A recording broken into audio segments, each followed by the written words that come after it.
From the PEP Radio Newsroom, this is the Hourly News Blast. LGBTQ Nation is reporting Colorado's second largest school district has refused to comply with transphobic demands from the Trump administration's Department of Education.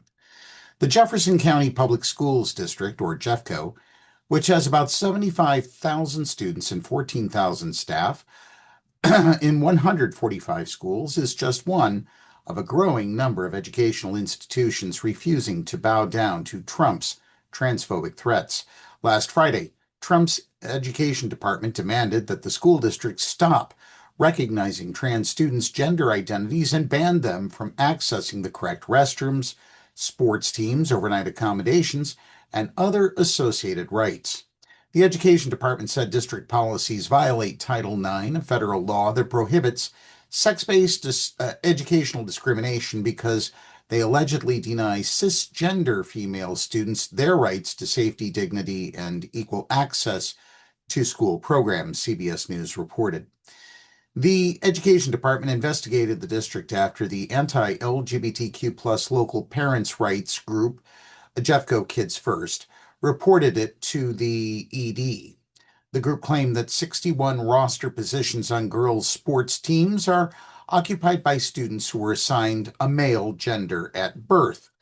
The group also claimed that cis female students felt nervous changing their clothes around a trans female high schooler during an overnight trip.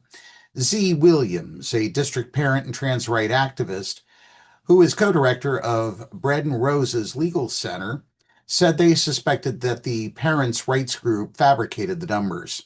What the education department is trying to use is trans children as sort of a flame igniter for a broader political issue that really doesn't exist, Williams told the aforementioned news outlet.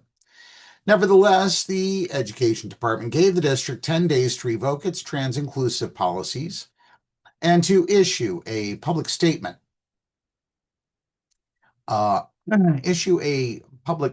saying that it would adopt the Trump administration's transphobic definition of biological sex or face possible enforcement action, including a loss of federal education funding. However, the district refused the education department's demands, and in its refusal, the district said the education department's demands conflicted with state law and district policies. Providing equal access to programs and services for all Jeffco students, including those who are transgender, does not violate Title IX, the district wrote. The department's interpretation has no basis in the Title IX regulations and is not supported by any binding court decision. It conflicts with a recent U.S. District of Colorado decision, which considered the same Jeffco policies. Prior federal administrations have taken the direct opposite view that Title IX protects transgender students' access to school programs and facilities. Jeffco wrote that its policies align with the Colorado Anti-Discrimination Act, prior federal guidance on Title IX, and the policies of the Colorado High School Activities Association. The district also noted that since 2013, the Colorado Civil Rights Commission has interpreted state law to require school districts to accommodate students based on their gender identity. Transgender journalist Aaron Reed reported that the district was the first in the state to pass a policy protecting trans students. Reed also noted that Colorado's legislature passed Senate Bill 296, which requires schools to investigate reports of anti-trans discrimination. House Bill 1039, which requires school workers to address students by their chosen names, and the Kelly Loving Act, which requires schools to allow students to follow any dress codes regardless of gender. Reed further noted that Denver Public Schools, 5 Virginia school districts, and Chicago Public Schools have all refused to comply with similar threats from Trump's education department with no repercussions.